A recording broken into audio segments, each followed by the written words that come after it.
Hey guys, subscribe and press the bell icon to never miss a video from Tech Voyager.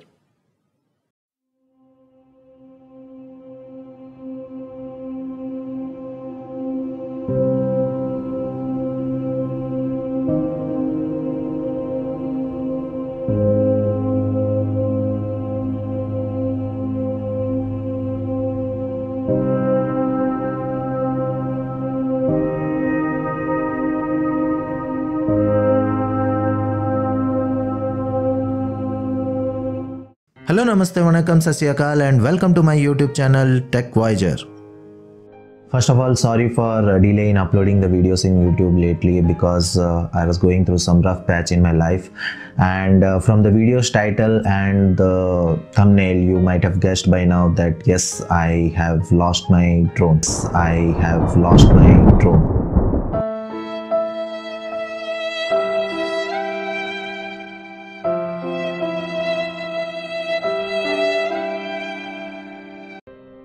I've lost my DJI Mavic Air, and this video is all about my story, how I lost it, and I would like to suggest few do's and don'ts which you as a drone pilot you shouldn't do, or you should follow those steps so that you will never face that kind of issue or that kind of situation which I faced.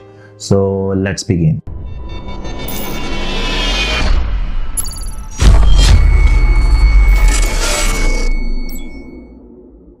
So it was a bright and pleasant Sunday morning, and me and my family decided to visit Nandi Hills. Nandi Hills is a famous hill point in Bangalore. This hilltop is famous for its beautiful panoramic views, Tipu Sultan Fort and Nandiswara temple guarded by a huge Nandi.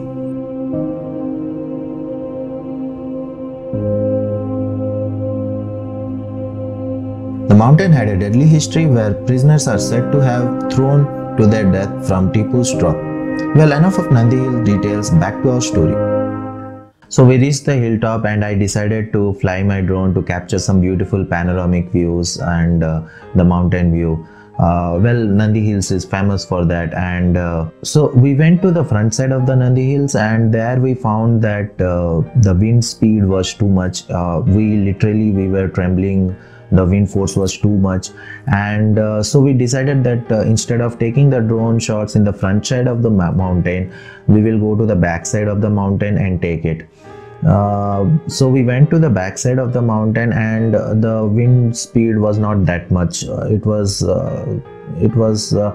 like I thought that the drone could handle that kind of speeds. So I tried to fly it. The drone took off, and within a couple of seconds it reached 100 feet height, and that was okay. Till that point it was okay because it was still the mountain point. The drone was flying right exactly at the tip of the mountain, so till that time it was safeguarded by the hilltop. But the moment I became little bit creative and I thought of taking much more beautiful shots, so what I did, I tried to increase the altitude. The moment it crossed the mountain hilltop, it immediately got hit by the high speed winds. The high speed winds, the speed of the wind was nearly 75 km per hour plus. It's above 75 km per hour, and as we know, the Mavic Air in normal mode flies at speeds of 28 km per hour. So for that small drone, it was too much to handle that kind of speeds. So anyways, so I was busy in taking the cinematic view, and suddenly my wife, she panicked and she said it's going too far from us. And the moment I saw the drone, it was totally it has flown far away from us. It was looking very tiny. I was panicking as I can literally see my $999 flying far away from me, and I couldn't control it. It was completely drifting slowly away from me. Within 2 minutes, it has flown nearly 2.5 kilometers away from me. At this point, I have completely lost hope that I will retrieve my drone back. I gave another push and thought that switching the drone in sports mode will help me out, as in sports mode the drone was supposed to fly in 68 km/h speed, which was its top speed. So I thought switching the drone in sports mode and flying it back to me will help me out. But as I said, I was panicking. So instead of bringing it towards me, I was pushing it back from me. So 68 km/h speed of the drone plus the wind speed of 75 km/h. So with combined speed of both the drone and the wind speed, it was drifting even more far away from me.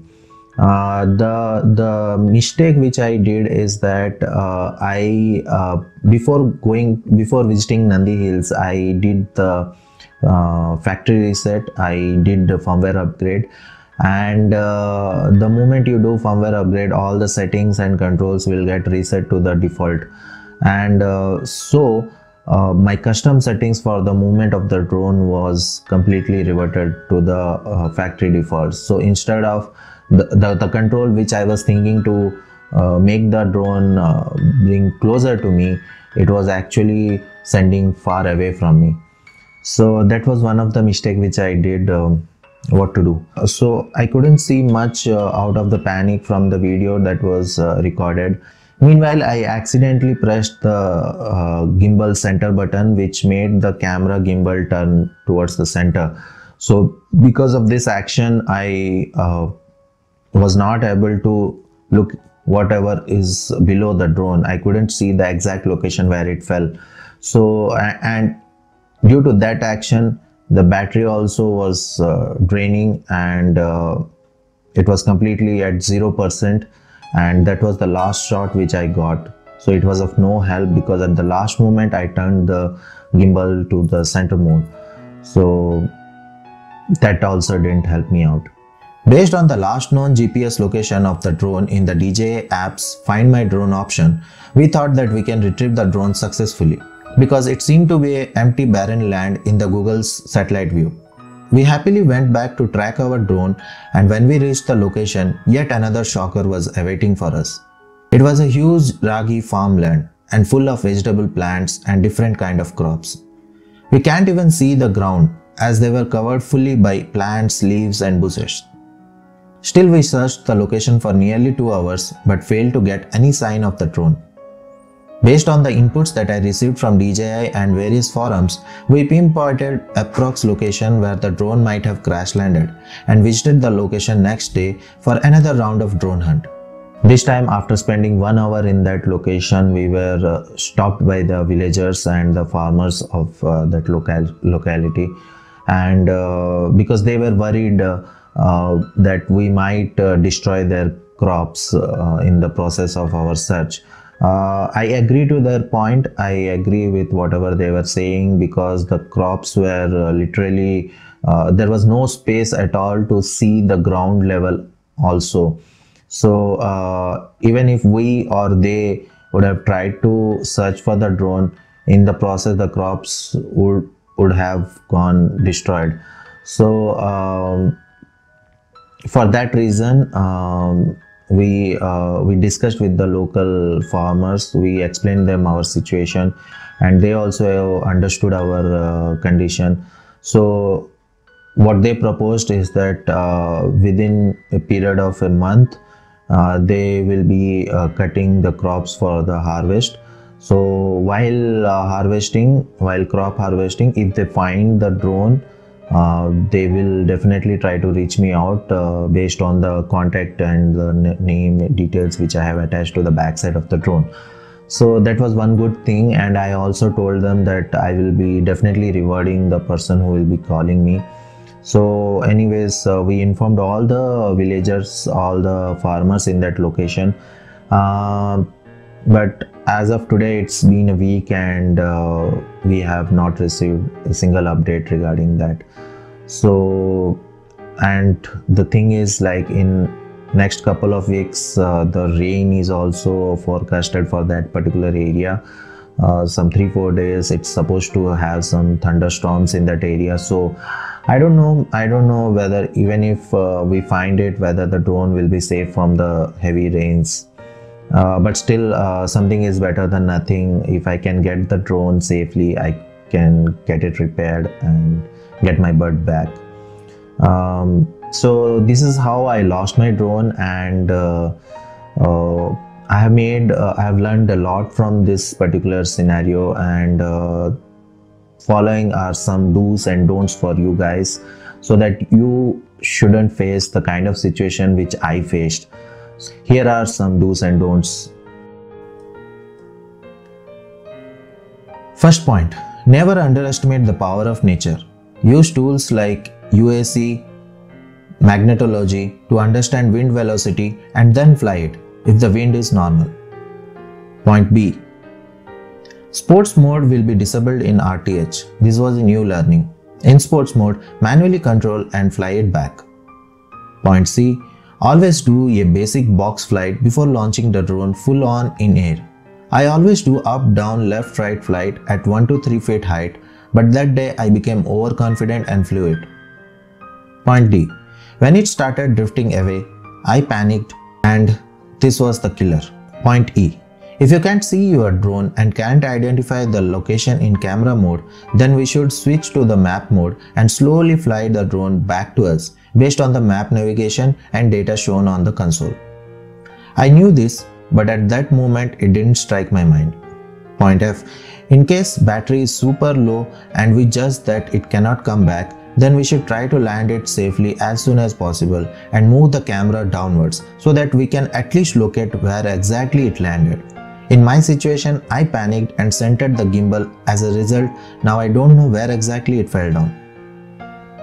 Last but not the least, practice, practice, practice, and more practice. Hope this video might help you, and please subscribe to my channel, and if you like this content, please comment your feedback and opinions in the comment section below. This really motivates me, and I promise you that every week I'll be uploading a new video. Thanks for watching this video, and please subscribe to my channel. This keeps me motivated. See ya. Bye.